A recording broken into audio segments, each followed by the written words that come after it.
Assalamualaikum warahmatullahi wabarakatuh. Selamat pagi semuanya. Sebelumnya, izinkan kami memperkenalkan diri. Saya Zafira Salsabila Sadikin. Saya Natasha Krisya Tarigan. Saya Raffi Aswanda. Saya Randy Andowi Pegulo.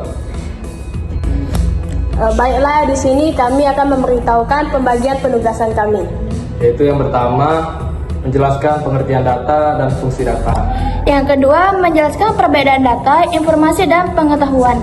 Yang ketiga, menjelaskan sumber data. Yang keempat, menjelaskan tentang wisdom hierarki atau DIKW. Yes, selesai. Yaitu yang pertama, menjelaskan pengertian data dan fungsi data.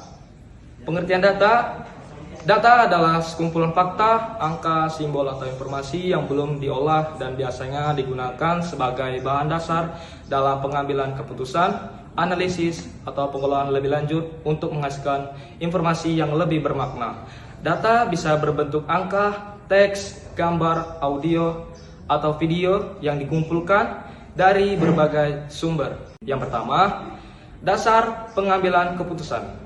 Data digunakan untuk mendukung keputusan yang rasional dan berbasis fakta, baik dalam bisnis, pemerintahan, atau kehidupan sehari-hari. Yang kedua, sumber informasi. Data yang diolah menjadi informasi memberikan wawasan yang membantu memahami suatu fenomena atau kondisi. Yang ketiga, pemecahan masalah. Dengan menganalisis data, kita dapat menemukan solusi untuk berbagai masalah yang kompleks. Yang keempat, pemantauan dan evaluasi. Data yang digunakan untuk memantau perkembangan suatu proses atau program dan mengevaluasi hasilnya. Yang kelima, pengembangan strategi. Dalam dunia bisnis dan organisasi, data menjadi dasar untuk merancang strategi yang efektif dan efisien. Yang keenam, prediksi tren. Data historis digunakan untuk memperkirakan tren atau pola di masa depan. Berikutnya, perbedaan data, informasi, dan pengetahuan. Dalam konteks analisis data dalam informatika, data, informasi, dan pengetahuan merupakan tiga konsep yang saling berkaitan, tetapi berbeda dalam makna. Yang pertama, data. Data adalah kumpulan fakta mentah yang belum diproses atau diberi makna. Data bisa berupa angka, teks, simbol, gambar, atau pengukuran lainnya. Berikutnya, informasi. Informasi adalah hasil pengolahan data yang telah diberi makna, konteks, dan relevansi, sehingga dapat digunakan untuk mendukung pemahaman atau pengambilan keputusan. Yang terakhir, pengetahuan. Pengetahuan adalah pemahaman yang dihasilkan dari penggabungan informasi dengan pengalaman, analisis, dan intuisi. Pengetahuan memungkinkan pengambilan keputusan strategis. Jadi, kesimpulannya adalah data adalah bahan mentah, kemudian informasi adalah data yang telah diolah atau diberi konteks. Yang terakhir, pengetahuan adalah wawasan atau kebijaksanaan yang diperoleh dari informasi yang digunakan dalam pengambilan keputusan. Di sini saya akan menjelaskan tentang sumber data. Sumber data adalah asal atau tempat di mana informasi diperoleh untuk digunakan, diolah, atau dianalisis. Berikut adalah penjelasan tentang sumber data secara umum. Pertama, jenis-jenis sumber data. Sumber data dibedakan menjadi dua jenis utama, yaitu data primer. Data yang diperoleh langsung dari sumber utama melalui pengumpulan sendiri, seperti wawancara, survei, atau pengamatan. Contohnya, hasil wawancara dengan narasumber dan data pengamatan di lapangan. 2. Data sekunder. Data yang diperoleh dari sumber yang sudah ada, biasanya berupa dokumen, laporan, atau hasil penelitian sebelumnya. Contohnya, artikel jurnal atau majalah, dan statistik yang dirilis oleh pemerintah. Penjelasan tentang sumber data yang kedua, bentuk sumber data. Sumber data dapat berupa berbagai media seperti teks, yaitu buku, artikel, laporan, dan dokumen. Visual, yaitu gambar, video, grafik. Audio, yaitu wawancara rekaman, podcast. Elektronik, yaitu data dari situs web, basis data online, dan aplikasi. Penjelasan mengenai sumber data yang ketiga, ciri-ciri sumber data yang baik, relevan, yaitu sesuai dengan kebutuhan informasi atau masalah yang sedang diteliti. Valid, yaitu dapat dipercaya dan berasal dari sumber yang kredibel. Terkini, yaitu up to date, terutama untuk data yang berubah dengan cepat. Teruji, yaitu informasi yang dapat diverifikasi keakuratannya. Penjelasan sumber data yang keempat, contoh sumber data dalam kehidupan. Internet, yaitu website seperti Google Scholar untuk artikel ilmiah.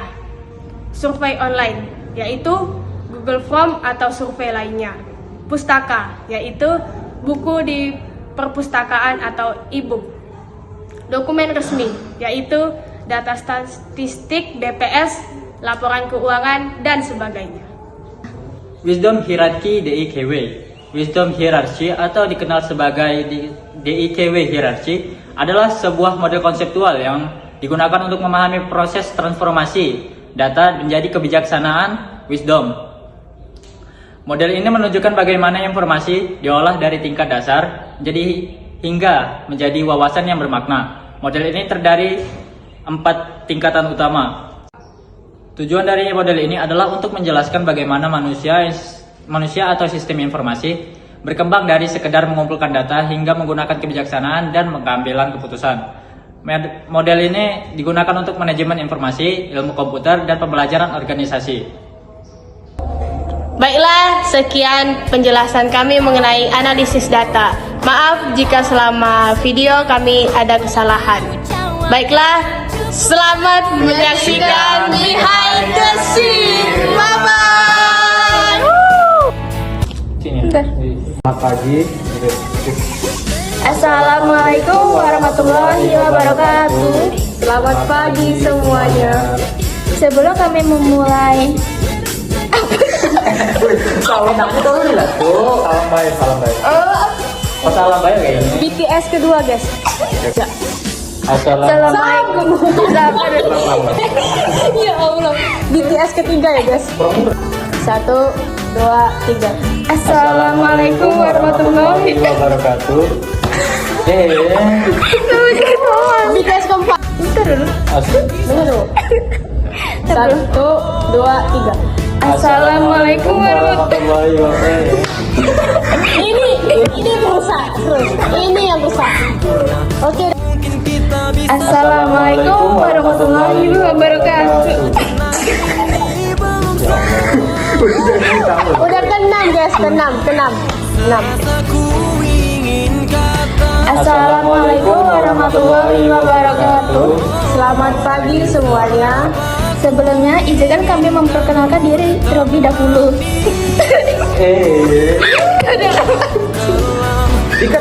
Sudah ke-7 guys. Assalamualaikum warahmatullahi wabarakatuh. Selamat pagi semua. Kok lupa? Udah ke-8 guys. 8. Halo guys, jadi ini kerkom TIK kami 2, kami tidak tahu. Bro. Yang pertama. 3. Sebelumnya di sini kami akan memberitahu pembagian tugas kami. Yang pertama, menjelaskan pengertian. Ya Allah. Oke guys. Yang pertama kan? BTS ke-9. Aku lupa kata-kata yang. Di sini kami akan memberitahukan pembagian tugas kami. Yang pertama yaitu menjelaskan pengertian data dan fungsi data.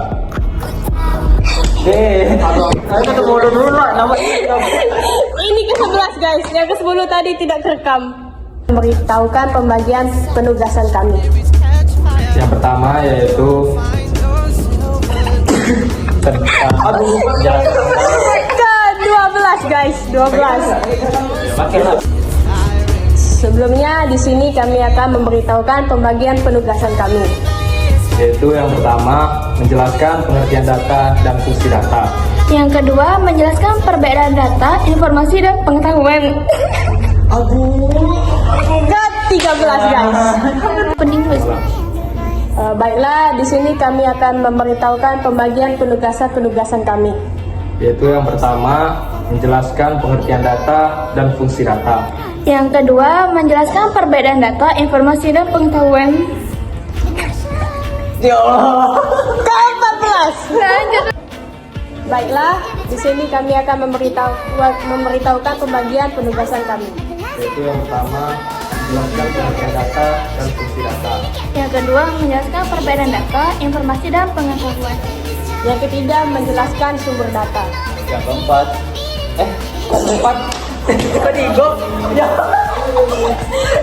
Ke-15 guys. 1. Data tingkatan paling dasar berupa fakta atau berupa fakta mentah atau menjadi kebijakan wisdom. Modal ini menjadi contoh ketika hujan berlangsung lebih dari 20 menit, genangan air biasanya terbentuk. Wisdom biasanya Merasa syuting dapat uang tenang guys, kayak Magic 5, tapi bedanya Magic 4. uang kaget genangan ketika hujan lebih dari 20 menit. Magic 4.